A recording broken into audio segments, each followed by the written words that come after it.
নমস্কার, স্বাগত আমার ইউটিউব চ্যানেলে।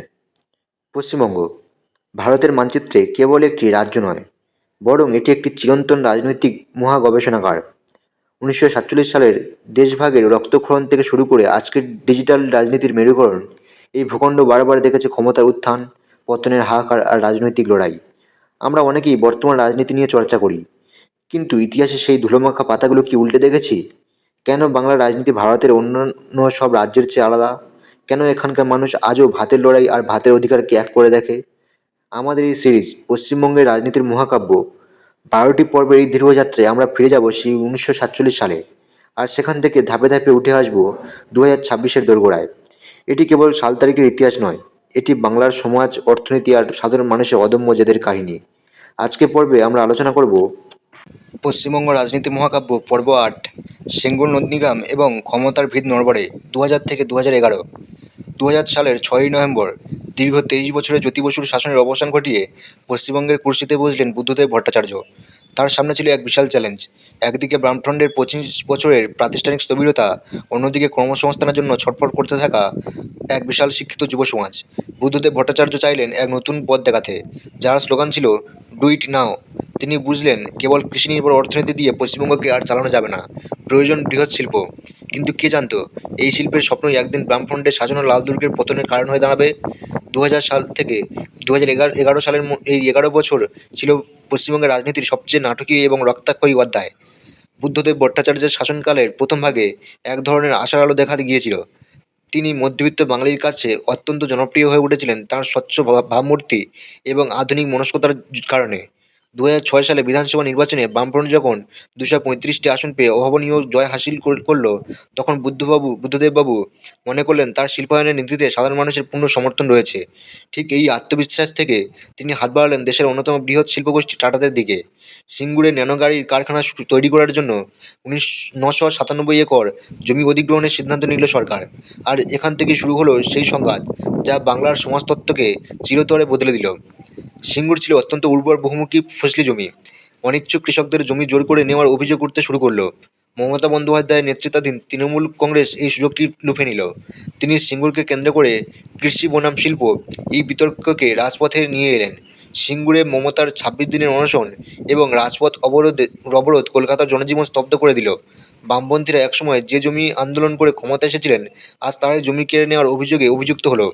বুদ্ধদেব ভট্টাচার্যের সরকার তখন এক জেদের বশবর্তী হয়ে পড়ল। তারা মনে করলেন শিল্প না হলে বাংলার ভবিষ্যৎ অন্ধকার। কিন্তু কৃষকদের ভিটেমাটি হারানোর আবেগ যে শিল্পযুক্তির চেয়ে অনেক বেশি শক্তিশালী, তা বুঝতে সরকার ভুল করেছিল। সিঙ্গুরের আগুন যখন জ্বলছে ঠিক তখনই 2007 সালের শুরুতে বিস্ফোরণ ঘটল পূর্ব মেদিনীপুরের নন্দীগ্রামে। সেখানে একটি কেমিক্যাল হাব বা রাসায়নিক শিল্পাঞ্চল গড়ার পরিকল্পনা করেছিল সরকার। কিন্তু সিঙ্গুরের অভিজ্ঞতায় সতর্ক নন্দীগ্রামের মানুষ ভূমি উচ্ছেদ প্রতিরোধ কমিটি গড়ে তুললেন। গ্রামগুলো দুর্গের মতো ঘিরে ফেলা হলো, পুলিশের প্রবেশ নিষিদ্ধ হলো। 2007 সালের 14ই মার্চ নন্দীগ্রামের মাটিতে ঘটল এক বিভীষিকাময় ঘটনা। গ্রাম দখল করতে গিয়ে পুলিশের গুলিতে 14 জন সাধারণ মানুষ প্রাণ হারালেন।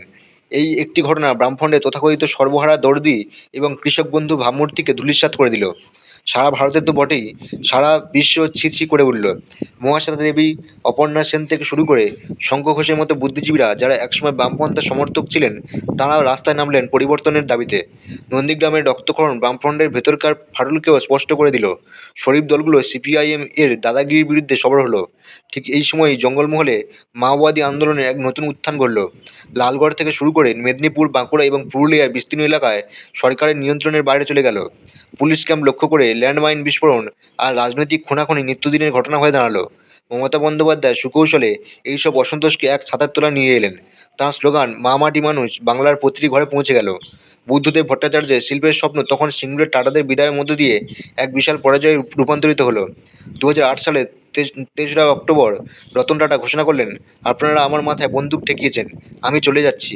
সিঙ্গুর থেকে টাটাদের বিদায় ছিল বামফ্রন্টের জন্য এক মরণ কামড়। 2008 সালের পঞ্চায়েত নির্বাচনের পরিবর্তনের হাওয়া স্পষ্ট হয়ে গিয়েছিল। দক্ষিণবঙ্গের জেলাগুলোতে বামফ্রন্ট একে একে তাদের জমি হারাতে শুরু করলো। 2009 সালের লোকসভা নির্বাচনে তৃণমূল তৃণমূল ও কংগ্রেস জোট বামফ্রন্টকে এক বিশাল ধাক্কা দিল। বামপন্থীরা বুঝলেন তাদের পায়ের তলার মাটি সরে গেছে, কিন্তু ততক্ষণে অনেক দেরি হয়ে গেছে। ক্যাডার রাজ্যে দৌরাত্ম্য, সাধারণ মানুষের উপর দলের খবরদারি এবং দুর্নীতির অভিযোগ মানুষকে অতিষ্ঠ করে তুলেছিল। গ্রামের পাড়ায় পাড়ায় যে সিপিআইএম অফিসগুলো একসময় বিচার সভা বসাতো, মানুষ সেগুলো থেকে মুখ ফিরিয়ে নিল। দীর্ঘ 34 বছরের সঞ্চিত রাগ তখন এক বিশাল বিস্ফোরণের অপেক্ষায়। 2010 সাল নাগাদ দেখা গেল এক অদ্ভুত চিত্র। যে বুদ্ধিজীবী সমাজ বামপন্থীদের মগজ ছিল, তারা এখন মমতার পাশে। যে শিল্পপতিরা বুদ্ধদেব বাবুর ভরসা করেছিলেন, তারা হাত গুটিয়ে নিয়েছিলেন। আর যে গ্রামীণ কৃষক ছিল বামফ্রন্টের ভোট ব্যাংক, তারা নন্দীগ্রামের ঘটনার পর তৃণমূলের পতাকা তোলে। মমতা বন্দ্যোপাধ্যায় তখন কেবল একজন বিরোধী নেত্রী নন, তিনি হয়ে উঠলেন এক বিকল্প শাসনের আশা। অন্যদিকে সিপিআইএম নেতাকর্মীরা তখন আত্মরক্ষার লড়াই লড়ছেন। হিংসা চরমে পৌঁছেছে। ছোট আঙারিয়া থেকে শুরু করে সাঁইবাড়ি পুরানো সব রাজনৈতিক ক্ষতগুলো নতুন করে চর্চায় ফিরে এলো। 2011 সালের এপ্রিল মে মাসে যখন বিধানসভা নির্বাচন হলো, তখন ফলাফল কী হতে চলেছে তা দেওয়াল লিখনেই বোঝা যাচ্ছিল। 13ই মে 2011 সাল ফলাফল ঘোষণা হতেই দেখা গেল এক ঐতিহাসিক পতন। 294টি আসনের মধ্যে তৃণমূল একা পেল 227টি আসন। বামফ্রন্ট নেমে এলো মাত্র 62তে। খোদ মুখ্যমন্ত্রী বুদ্ধদেব ভট্টাচার্য নিজের কেন্দ্রে পরাজিত হলেন। রাইটার্স বিল্ডিং থেকে লাল পতাকা নেমে গেল, আর সেখানে উঠল ঘাসফুল আঁকা তেরঙ্গার পতাকা। কলকাতার রাজপথ জনসমুদ্রে পরিণত হলো। 34 বছরের এক অবিনশ্বর সাম্রাজ্যের এই পতন ছিল সারা বিশ্বের বামপন্থী রাজনীতির জন্য এক বিশাল শিক্ষা। অষ্টম পর্বের এই সমাপন আমাদের এক নতুন পশ্চিমবঙ্গের মুখোমুখি করে।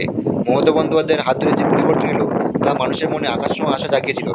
মানুষ ভেবেছিল এবার হয়তো হিংসা কমবে, এবার উন্নয়ন হবে এবং গণতান্ত্রিক পরিবেশ ফিরে আসবে। কিন্তু 34 বছরে এই গভীর প্রশাসনিক ও রাজনৈতিক ব্যবস্থার বদলে নতুন এক সংস্কৃতি গড়ে তোলা কি সত্যিই এত সহজ? বামপন্থীদের পতন কি কেবল সিঙ্গুর নন্দীগ্রামের কারণে, নাকি এর পিছনে লুকিয়েছিল দীর্ঘদিনের একনায়কতান্ত্রিক আচরণের দীর্ঘ ইতিহাস? পরবর্তী পর্বে আমরা দেখব পরিবর্তনের 5টি বছর, 2011 থেকে 2016, কীভাবে মমতা বন্দ্যোপাধ্যায় সরকার পরিচালনা শুরু করলেন। বামপন্থীদের সেই ক্যাডারটা কি সত্যিই শেষ হলো, নাকি কেবল দলবদলে অন্য রূপ নিল? পরিবর্তন কি মানুষের জীবনে শান্তি ফিরিয়ে আনতে পেরেছিল? উত্তর মিলবে আমাদের সিরিজের 9ম অধ্যায়ে। বাংলার রাজনীতিতে তখন এক নতুন যুগের উন্মেষ ঘটছে। ইতিহাসের সেই ধুলোমাখা পাতাগুলো থেকে আজকের এই আলোচনা আপনাদের কেমন লাগলো তা আমাদের জানাতে ভুলবেন না। পশ্চিমবঙ্গের রাজনীতির এই যে দীর্ঘ পথ চলা, সেখান থেকে আপনাদের চোখে সবচেয়ে গুরুত্বপূর্ণ ঘটনা কোনটি? নিচের কমেন্ট বক্সে আপনার মূল্যবান মতামত অবশ্যই লিখুন। আমি ব্যক্তিগতভাবে আপনাদের কমেন্ট পড়ার অপেক্ষায় থাকব। যদি এই সিরিজটি আপনাদের ভালো লেগে থাকে এবং পশ্চিমবঙ্গের রাজনৈতিক ইতিহাস নিয়ে আরও গভীর ধারণা পেতে চান, তবে ভিডিওটি লাইক করুন এবং বন্ধুদের স্বার্থে শেয়ার করুন। আর হ্যাঁ, আমাদের এই পশ্চিমবঙ্গের রাজনীতির মহাকাব্য সিরিজের পরবর্তী পর্বগুলো মিস না করতে চাইলে এখনই চ্যানেলটি সাবস্ক্রাইব করে পাশে বেল আইকনটি প্রেস করে রাখুন।